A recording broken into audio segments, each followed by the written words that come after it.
Well, hey there, everybody. This is the final step in the finishing process for this guitar. We're going to go over the buffing and polishing portion of it. Now, what you're seeing here is not been buffed or polished. This is just the Tru-Oil coats. There are between 12 and 15 coats on there, I believe. So, welcome to the channel. If you're new here, we do all things guitar, and if that's something you're into, we would definitely love to have you here as a subscriber. I appreciate all the support with the likes and shares. If you have any questions, please do not hesitate to ask them or comments or whatever. This is a pretty fun video. It took me a minute to get the finishing stuff down just because I'm new at recording certain things, so we're working on it. We're getting better at it, and yeah, so welcome. Let's get started with this thing.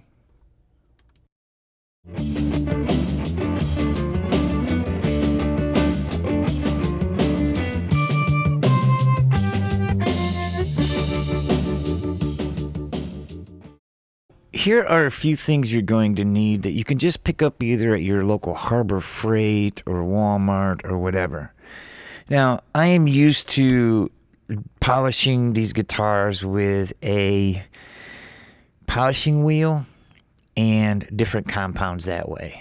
But for the sake of getting this done with just simple hand tools and an easy way to do it, we're going to go for the steel wool with a little bit of wax and compound method. So I picked this up at Walmart. It was only 25 bucks, and it's a little polisher, and you can do it with or without it, but it's got a microfiber cloth, and it also has something similar to what you would put on wax with, right? So I wanted to give it a try. The 6-inch seems pretty good. I also have the 3-inch polisher that goes on the end of a drill that works all right, but my drill doesn't run quite too fast. So, and this has Velcro, these little Velcro micro mesh pads, which is kind of cool. I picked this up on Amazon for like $8.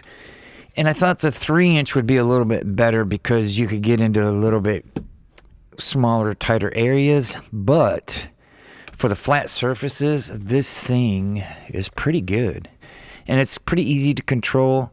I also have a big 10-inch one, but that thing is just too big and too unwieldy. I also use this Meguiar's Ultimate Compound. And this just really takes out the very fine scratches, and it helps level it all out. I noticed after I was done with this that the finish had a really nice, even, glassy finish on it. It was pretty awesome, actually. Obviously, this is all with the Tru-Oil finish. And then after the Ultimate Compound, I went ahead and used some Meguiar's wax, just your typical wax. And it'll just help put a protective surface on it and help it shine a little bit more. Normally, I would use something like, the Dunlop stuff or anything like that, guitar polish sort of thing, after I get done buffing it out. But I really wanted to give this a shot just to see how it would do. 4000 444, however you want to say it, steel wool.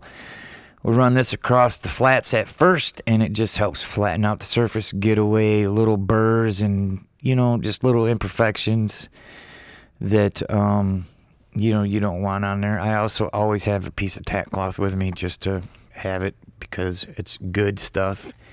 And then a couple dust-free, lint-free type of rags, microfiber, whatever you want to call them. And that just, you can get it around the horns and the different area there. And I usually apply it with like some kind of old sock or something I can just throw away. And then I use this, just a pair of sweatpants shorts, to set the guitar on so that I'm not, mugging it up during this whole process.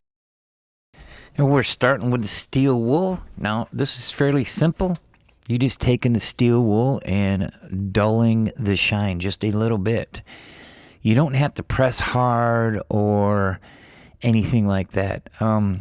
my lights gave it a little bit more glare than what it looked like in real life. So it was actually dulling the surface, and you're getting out any burrs or, you know, little dust bunnies or anything like that. And it also does flatten it out a little bit more if you had any, like, you know, marks from where you ragged it on or anything like that. And when it dried weird or something.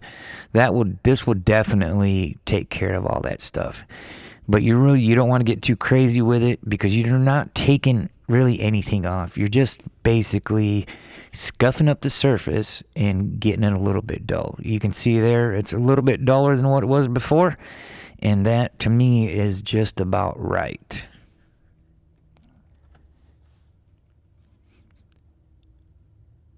So now we're applying the rubbing compound, and this stuff is a little different than when you're waxing it. This stuff here, you want to do a little bit at a time, and it is still an abrasive, so you put a little bit on and then you wipe it off, or you rub it in. You don't wait for it to dry or anything like that, so you just add a little bit and then rub it a little bit. And if you have any scratches that are a little bit deeper that the steel wool didn't catch, this stuff will do it. And it also leaves a super nice glassy surface on it too. Like it really noticed that it just really like made everything a lot more uniform, and it made the finish super nice and cool. So you just put a little bit on your rag and just work in little areas at a time. And this is what it looked like after that was done. You can see how flat it is, and you can see how much more uniform the finish is starting to look. And yeah, I'm digging it, man. So here's the back side after I used the rubbing compound. And if there's something that you missed, you can always reapply it.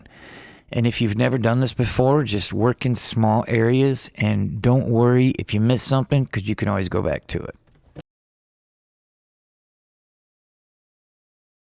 So when we apply the wax, it's basically you just put the wax on with the little applicator that they give you, and you just let it dry, you know. And then once you let the wax dry, then we start to remove it. But it's real simple. You just take the applicator and you apply the wax, and you come back a little bit later and, you know, let it dry really good, and it comes right off. It looks like hell while it's dried on there. You know what I mean? Like your heart might sink for a minute being like, what did I just do? You know, but it's all good. It comes right off. So we getting ready to just start with the process. Here's what it looked like after it was all done.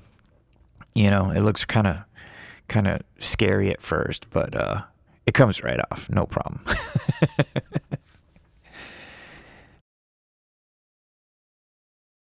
Now we're going to remove the wax with the 6-inch buffer. This thing is pretty awesome, man. I used that wax pad thing that it was on there. I don't know what it's called, but it took the wax right off like it was nothing, and it started shining everything up really cool. So then I switched over to the other pad, and I did another polish on it, and it really shined it up super good, man. This is what it looked like after it was done. And yeah, you can see it cleaned it up really nice. There's a super glassy, solid, good finish on it. And it turned out pretty great. I was really, really impressed with how everything turned out. It's got a rich depth to it, you know, like you can almost see the way the light reflects on the grain. It's a little bit holographic or something. It's really, really beautiful finish. Very classy, and I really, really do like the way this turned out. And so you just repeat the process with the neck, and you can see here that this is the neck that's done, and that's it. So anytime after I finish a guitar, you know, you just feel like more motivated because it's getting close to finish time. So if you have any questions about anything, please feel free to leave them in the comments below. Like, subscribe, and thank you for checking this video out, and we will see you on the next one.